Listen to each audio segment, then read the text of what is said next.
ஆறு மனமே ஆறு அந்த ஆண்டவன் கட்டளை ஆறு. ஆறு மனமே ஆறு அந்த ஆண்டவன் கட்டளை ஆறு. தேர்ந்து மனிதன் வாழும் வகைக்கு தெய்வத்தின் கட்டளை ஆறு. தெய்வத்தின் கட்டளை ஆறு.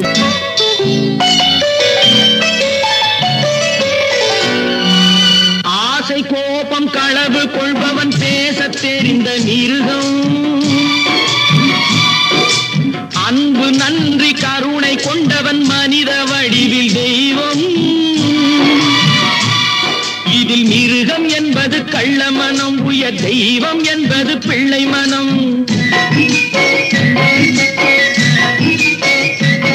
இந்த ஆறு கட்டளை அறிந்த மனது ஆண்டவன் வாழும் வெள்ளை மனம்.